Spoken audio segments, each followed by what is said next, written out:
Բարև ձեզ, պարոն Սիմոնյան, շատ շնորհակալություն, որ մեզ հյուրընկալեցիք մեր սիրելի հարազատ Գյումրիում։ Ուզում եմ լսել այսօր Կարեն Սիմոնյան պատանու մասին, ինչ կապվածություն կա ձեր եւ Գյումրիի միջև։ Մանկության տարիները շատ քաղցր են եղել։ Չնայած այդ դժվար տարիներին, երկրաշարժից հետո հետևած դառնությունը ճաշակեցինք։ Այդ ժամանակահատվածը նաև պատերազմական էր, բայց ամեն ինչ քաղցր էր։ Քաղցր էր, որովհետև կար հավատ, կար հույս, կար վաղվա օրվա համար ապագայի տեսլական։ Յուրաքանչյուրս մեր մասով փորձում ենք ամեն դառնության մեջ սեր փնտրել եւ ուրախություն մեզ ստացվում էր։ Այն ջերմությունը, որ մենք ունենք այդ տարիների, ափսոսում եմ, որ այսօր պակասել է։ Գյումրու սիրտը հենց այս հրապարակն է, որտեղ հին շենքերը իրանց ճարտարապետությամբ, լուսավոր փողոցները, մարդկային շարժը օրվա տարբեր ժամերի ցույց է տալիս հենց գյումրեցու կենսուրախ տրամադրությունը, որտեղ յուրաքանչյուր հյուրի պատշաճ հյուրընկալում են եւ ցույց են տալիս հենց իսկական գյումրեցու վառ օրինակը։ Ցանկացած քաղաք Հայաստանի իր առավելությունն ունի, հա, իր համն ու հոդն ունի, բայց որպես գյումրեցի փորձեմ ցույց տալ այդ տարբերությունը, չասեմ առավելություն, տարբերությունը ցույց տանք։ Գյումրին ավելի շատ հումորի քաղաք է եղել, մշակույթի, արվեստի, եւ դրանք հենց փաստերով են արձանագրվել, հենց մեր Մհեր Մկրտչյանը, որը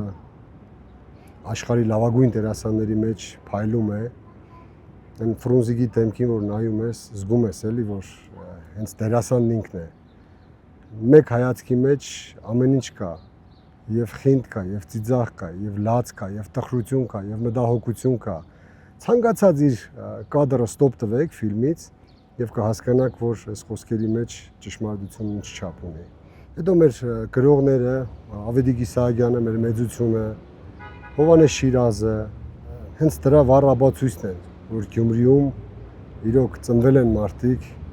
Գյումրիում ապրել են մարդիկ, ովքեր թելադրել են ճաշակը, այն ոճը, որը ամբողջ աշխարհի կողմից ընդունվել է, գիտագից մասսայի կողմից ընդունվել է։ Գյումրեցին ունի սպეციფიկ բնավորություն, այն մանկական անմեղ երեխու բնավորություն ունի, էլի, եթե բնազդաբար զգաց, որ լավն է, դիմացին է, միանգամից սիրահարվում է, նվիրվում է, ամեն ինչ տալիս է։ Եթե զգաց, որ խաբում են իրեն, շատ կտրուկ արձագանք է ստանում։ Դա նաև քաղաքականության մեջ է այդպես, այս անցյալ տարիները ցույց են տվել, որ եթե գյումրեցին նվիրվում է, ուրեմն մանկական անմեղությամբ է նվիրվում։ Եթե հագարակվում է, այն շատ չոր, սարդ տարբերակն է տալիս, որ դիմացինը հասկանա, էլի չի կարելի նմանատիպ անկեղծ բնավորություն ունեցող մարդուն խաբել։ Խոսելով Գյումրու մասին չենք կարող անմասն թողնել մեր Վարպետաց փողոցը։ Այն հայտնի է իր կոգիկ, գեղեցիկ տեսքով, իր մաքրությամբ, որպես ճեմուղի բոլոր տուրիստների համար գրավիչ է։ Այստեղ են գտնվում նաև մեր մեծերի տուն-թանգարանները։ Հենց նոր մենք անցանք Շիրազի տուն-թանգարանի կողքով։ Նրան է հետևում Ավետիք Իսահակյանի տուն-թանգարանը։ Քիչ առաջ մենք խոսեցինք իրենց մեծությունների մասով, թե ինչպիսի գիր եւ գրականություն են թողել մեզ, մեր սերունդներին, որպեսզի յուրաքանչյուր հայ հասկանա, ովքեր են իրենց նախնիները եղել։ Հենց պատանի Կարենն է, որ այսօրվա Կարենին ոգեշնչում է, որովհետև յուրաքանչյուր կյանքի ուղի Կարենի համար ունեցել է եւ դառնություն, եւ դժվարություն, եւ հաճելի պահեր։ Պատանի Կարենը հիմնականում երկընտրանքի առաջ էր կանգնած, մնալ հայրենիքում, քաղաքում, թե արտագաղթել Եվրոպա եւ փորձել նոր կյանք սկսել։ Որտեւ այստեղ այդ տարիներին էլ անելիք չկար, այդպես էր թվում, կամ պետք է բանվորություն աներ, լծվեր այդ տանջալից աշխատանքին, կամ գնար Եվրոպաներում փորձել նոր բախտ որոնել, հա։ եւ այդտեղ մայրս մեծ դեր խաղաց իր մի հայացքը, որ ես չեմ ուզում, որ իմ տղան ինձանից հեռու գտնվի, այդ հայացքը ոնց որ մտնելով իմ մեջ, հա, երևի մի շաբաթ 10 օր հա տանջում էր։ Ունեի ընկերներ, ովքեր Եվրոպայից ասում էին, արի այստեղ ամեն ինչ լավ է, դե այդ կադրեր են ցույց տալիս այնտեղից բան, դե տարբերություն հսկայական էր, այստեղ ունենք ավերակներ, ունենք դոմիկներում դպրոցներ, տնական պայմաններում եւ այնտեղած է չքեղությունը, բայց ի վերջո բնազդը հաղթեց եւ ես որոշեցի, որ մնում եմ այստեղ եւ սկսում եմ այդ պատանեկան կյանքը հենց բանվորությունից եւ լծվեցի այդ աշխատանքին։ Մոտ 1-2 տարի բանվորություն անելուց հետո արդեն կամաց կարիերայի առաջընթաց եղավ։ Հետո աստիճանաբար եկանք միտեղ հասանք, որտեղ արդեն սեփական նախաձեռնությամբ ստեղծեցինք մեր բիզնեսը երկու եղբայրով եւ այդպես տարին տարվա վրա, ամիս ամսվա վրա, շաբաթ-շաբաթվա վրա մենք աճը արձանագրեցինք եւ ունենք այսօր այն ինչ ունենք։ Գյումրու կարևորագույն խնդիրներից մեկն էլ մեր ծայրամասային թաղամասի, մսի կոմբինատի, բլոկադայի վերածված ճանապարհներն են, քանի որ մի ամբողջ թաղամաս այս մեկ երկաթգծի պատճառով չի կարող զարգանալ։ Յուրաքանչյուրս մեր հերթին պետք է այս հարցը բարձրաձայնենք, այն մագարտակի հասցնենք, որպեսզի պատկան մարմինները հասկանան, որ կարելի է այստեղ մեկ շլանգբավո կառուցելով ամբողջ մի թաղամաս դուրս բերել այս ճգնաժամից։ Այս ճանապարհի կառուցումը, այս շլանգբավոների տեղադրումը նաև մեր քաղաքի համար ստրատեգիական է, քանզի Գյումրին Երևանին կապող մայրուղին ամբողջությամբ մեկ ճանապարհի հույսին է։ Այն էլ Աստված մի արասը, եթե կամուրջին մի բան պատահի, ուրեմն նաև քաղաքը կպարալիզանա, որևիցե պարագայում եթե պետք լինի էվակուացիա եւ ժողովրդին անվտանգ տեղափոխում, նաև այդտեղ մեծ դժվարություններ կառաջանան։ Դրա համար պետք է յուրաքանչյուրիս պարտք կլինի, որ այս հարցը յուրաքանչյուրս մեր հերթին բարձրաձայնենք, թմկահարենք, որպեսզի պատկան մարմինները զբաղվեն այս ընդամենը 30-40 մետր ճանապարհի կառուցմամբ։ Ինչու որոշեցիք մտնել մեծ քաղաքականություն։ Տեսեք, իմ բնավորությամբ ես ակտիվ մարդ եմ եւ շփումներին ցկտող մարդ եմ։ Եթե օրվա մեջ քիչ են շփումներս, ավտոմատաբար իմ տրամադրության վրա ազդում է։ Հիմա բնությունը այդպես է ստեղծել, որ ես սիրում եմ շփվել, սիրում եմ նոր ծանոթություններ, սիրում եմ նոր աշխատանք։ Եվ այդպիսի բան սիրող մարդը ինքնաբերաբար մտնում է հանրային կյանք։ Իսկ հանրային կյանք մտնելով դա նոր ճանապարհ է, նոր դժվարություններ են եւ փորձում ես փուլ առ փուլ հաղթահարելով գնալ։ Գալիս է մի կետ, որտեղ հանրային կյանքում խաչվում ես քաղաքականության հետ, որովհետեւ տարբեր միջոցառումներ կազմակերպելուց, տարբեր պետական ապարատների հետ շփվելուց հասկանում ես, որ այդտեղ էլ անելիք ունես, որովհետեւ առանց այդտեղած անելիքի հանրային դաշտում քո աշխատանքը թերի է լինելու։ Բաներ կան, որ օրենքներ կան, որ պետք է ենթարկվես, չես կարող դուրս գաս, բայց եթե այդ օրենքը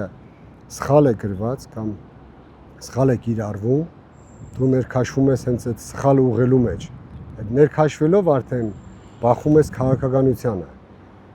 Ուրեմն կամ պետք է զբաղվեր շարունակությունը քաղաքականությամբ, որովհետեւ հանրային կյանքում կարողանալ իրականացնել այն գաղափարները, այն մտքերը, որոնք ունես, կամ պետք է թողնել այդ ամեն ինչը եւ միմիայն բիզնեսով զբաղվել։ Քանի որ նշեցի բնավորությունս այնպեսին է, որ սիրում եմ շփումներ, նորություններ, ես որոշեցի, որ պետք է նաև զբաղվեմ քաղաքականությամբ։ Այ եթե դուք ունենայիք կախարդական փայտիկ, ինչը կփոխեիք Հայաստանի Հանրապետությունում այսօր։ Առաջին հերթին մթնոլորտ կփոխեի։ Մթնոլորտ, որ մարդը հասկանա, որ իր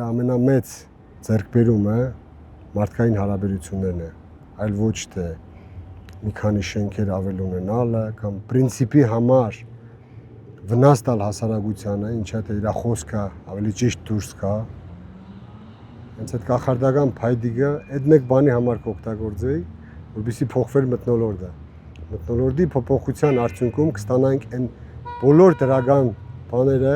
ինչի մասին երազում է հասարակ մարկանացում։ Ասացեք խնդրեմ, պարոն Սիմոնյան, ո՞րն է Գյումրիի այն ուժեղ կողմը, որը չի օգտագործվում։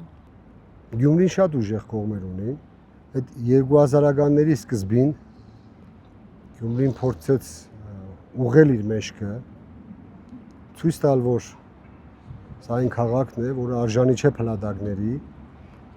եւ հենց աղետի գոտու վերակառուցման այրուձի բաժինը հասավ 2000-ականների սկզբին, շինարարությունը մեծ թափ հավաքեց, մեծ ծավալով առաջ գնաց, այդտեղ մարզադպրոցների կառուցում, վերակառուցում, դպրոցների, մանկապարտեզների, բնակելի շենքերի, թաղամասերի եւ հենց այդտեղ Գյումրին հասկացավ, որ ինքը ունակ է մեջքը ուղղելու եւ առաջ շարժվելու։ Ցավոք արձանագրենք, որ այսօր կան նաեւ տնական տնտեսություններ դեռ մնացած, եթե իշխանությունները փորձեն այս վերջին 8 տարվա մեջ այդ 2000-ական թվականների 5%-ի չափ մտածել Գյումրու մասին, ուրեմն մենք վաղուց պետք է ազատված լինենք այդ տնակներից։ Գյումրին պոտենցիալի 10-15%-ով է այսօր շարժվում առաջ։ Եթե Գյումրու վրա մի փոքր սեր տրվի ճիշտ կադրային քաղաքականություն, Գյումրեցուն տալ այն, ինչ գյումրեցին է պատրաստ տալ յուրաքանչյուր իշխանությանը, ուրեմն Գյումրին իր ողջ զինանոցը ցույց կտա եւ Հայաստանին եւ ամբողջ աշխարհի հայությանը եւ ինչու՞ չէ նաեւ ամբողջ աշխարհի ժողովրդին։ Մեր Գյումրու կենտրոնի սիրուն վայրերի հակառակ կողմն էլ կա, թաղամասեր կան, որոնք դեռևս զարգացած չեն, փողոցները անմխիթար են, մեր տնական տնտեսությունը դեռևս մնում է անհուսալի վիճակում։ Այս վերջին 8 տարիների ընթացքում եթե մի փոքր կամք դրսևորվեր, ուրեմն մենք անպայման կունենայինք այն ելքը, որ Գյումրին վերջնականապես կազատվեր աղետի կոդի պիտակից։ Հուսով ենք, որ փորձելու ենք ջանք գործադրելու միջոցով մի օր վերջ դնել այս ամենին եւ տնագում բնակվող գյումրեցին եւս հասկանա ինչ բան է նորմալ պայմաններով ապրելը։ Այսօր Գյումրիի երիտասարդությունը շատ համարձակ համար առաջադեմ երիտասարդություն են։ Ցանկանում են որևիցե այլ երկրում ինչ-որ լավ բան տեսնելով գալ եւ իրագործել այստեղ։ Շատ դեպքերում նաեւ կրեատիվ մտքեր ունեն, որ ես այսքան շրջագայել եմ տարբեր երկրներում, չեմ տեսել այդ մեր երիտասարդների արտահայտած մտքերի պատկերը։ Եթե երիտասարդությանն էլ կարողանանք համախմբել եւ իրենց մտքերն ու գաղափարները իրագործենք, ուրեմն գալիք սերունդները մի քանի անգամ ավելի լավը կլինեն, քան նույնիսկ մենք ենք։ Ինչպիսին է այսօր Գյումրու մշակութային կյանքը։ Շփվում եք արդյոք դուք մշակութային գործիչների, սպորտսմենների հետ։ Դա մեղմ է ասած շփվում եք, որովհետև ես իմ օրը անցկացնում եմ իրենց մեջ։ Դե այստեղ չեմպիոնների դարբնոց է Գյումրին, բոլորդ լավ գիտեք, մեր օլիմպիական չեմպիոնները։ Գյումրին տվել է այնքան չեմպիոններ, ինչքան ամբողջ Հայաստանը չի տվել։ Դա փաստերն են արձանագրում։ Մշակութային կյանքը, նայեք, մենք ունենք վաստակավոր արտիստներ, ովքեր նեղ եւ սուղ պայմաններում փորձում են ստեղծել, փորձում են ստեղծագործել, փորձում են երիտասարդներին կրթել։ Հենց դա այն տեսակն է, որ գյումրեցուն հարիր է, որ ամեն ինչի մեջ գումարը չի տեսնում։ Մեր կենտրոնական փողոցներում անմիջապես զգացվում է երիտասարդների ստեղծագործ ոգին։ Ամեն երեկո կարող ենք ականատես լինել այստեղ երաժիշտների, նկարիչների, արվեստագետների, ովքեր զարդարում են Գյումրին իրենց ոգով, իրենց շնչով։ Բայց տեղափոխվելով ծայրամասային թաղամասեր, մենք այլ պատկերի ենք ականատես լինելու։ Ձեր թիմի առաջնորդ Ռոբերտ Քոչարյանի շուրջ համախմբված են մարդիկ, որոնք աչքի են ընկնում պատվախնդրությամբ, բարությամբ, նրբանկատությամբ, շատ բարեկիրթ են։ Ասացեք, խնդրեմ, որ գաղափարի շուրջ եք դուք համախմբված, ձեր կարծիքով։ Ես ավելի շատ տեսակի համախմբում ասեմ, հետո նոր շարունակեմ գաղափարը, որովհետև մարդկային տեսակավորում կա։ Եթե զգում ես, որ քո տեսակը այնտեղ չկա, չես ուզում ընդհանուր բան ունենալ։ Մեր տեսակի ցանկությունը ո՞րն է։ Անթասիբ չլինելը, չունենալ պատվից վեր որևիցե բան եւ յուրաքանչյուր ոլորտում պահել քեզ տղամարդու պես, հետո նոր քաղաքական գործչի կամ մասնագետի։ Այսինքն այդ տեսակի հարցը առաջ բերելով դրանից նաեւ ծնվում է գաղափար։ Այն գաղափարը, որ հայը չի կարող նվաստացած ապրել։ Հայը կամ ապրում է հբարտ, կամ մեռնում է։ Եթե բոլորիս մեջ այդ ամենը արմադանա, ուրեմն ցանկացած նեղ եւ դժվար ժամանակներ կհաղթահարվի եւ կշարժվենք առաջ։ Այսօր Հայաստանի Հանրապետությունը կանգնած է բազում սպառնալիքների առջև եւ դրանց լուծման ձեր տեսլականը ո՞րն է։ Շատ են այդ սպառնացող վտանգները։ Տեսլականից եթե խոսենք, եւս 4-5 ժամ պետք է, որ կարողանամ ասել, թե ոնց ենք մենք պատկերացնում երկրի ապագան, բայց համար առաջին նորից գալիս ենք այդ պառակտվածության վերջ դնելու։ Յուրաքանչյուր նախադասությունում պետք է գտնել միավորող բառ, այլ ոչ թե պառակտող։ Քաղաքականությամբ զբաղվելով բնականաբար ունենում ես քննադատներ։ Եթե այդ քննադատությունը տեղին է, չափի մեջ է, սահմաններ ունի, կարմիր գծեր չի հատում, ուրեմն չպետք է քեզ թույլ տաս վիրավորանքով պատասխանել այդ քննադատությանը։ Եթե քաղաքականության մեջ գտնվող մարդիկ կարողանան այդ կամքը դրսևորեն եւ այդ կարմիր գծերը չանցնեն, ուրեմն դա ամենաառաջի քայլը կլինի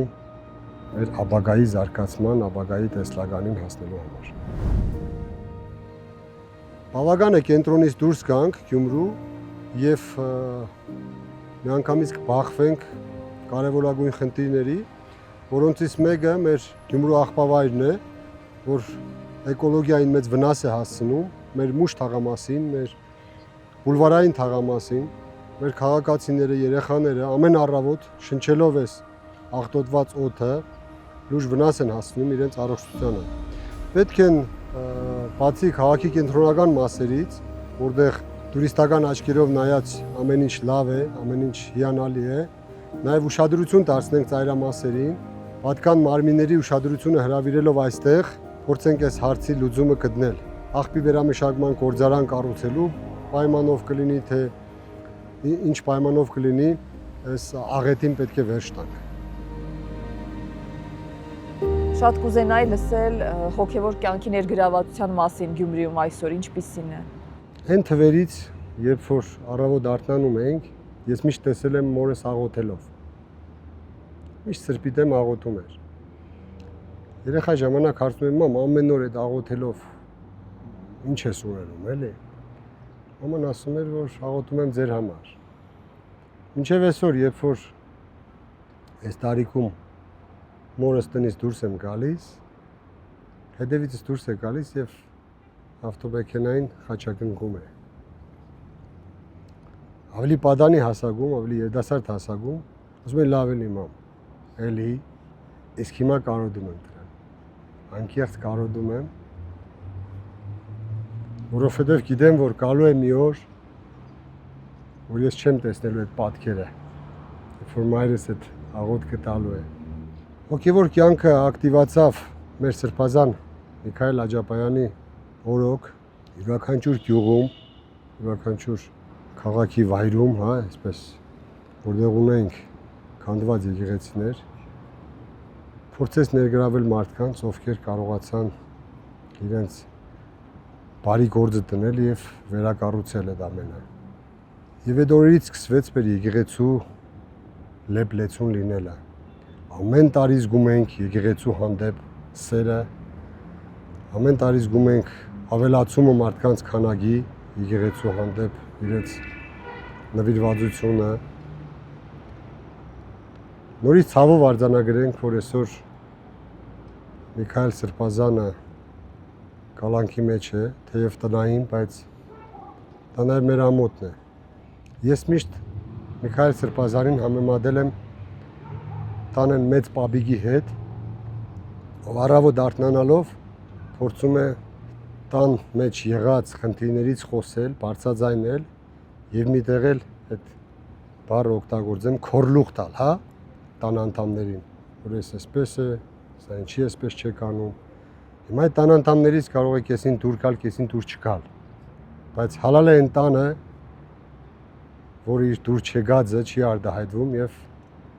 իր հարգանքն ու մեծարումն է ցույց տալիս հենց այդ տան մեծին, ով սրդացավ է իր սեփական տանը։ Սրբազանը միշտ խոսում է ավելի կոշտ, ավելի բիրտ, բայց որևիցե վնաս տվող արտահայտություն չի արել այսքան ժամանակ։ Քննադատություն է ունեցել ցանկացած իշխանությանը, բայց մենակ այս վերջին իշխանություններն էին, որ նման վերաբերմունքի արժանացրեցին իրեն։ Հուսով ենք խելքի կգան եւ կհասկանան, որ սխալ ճանապարհ են բռնել։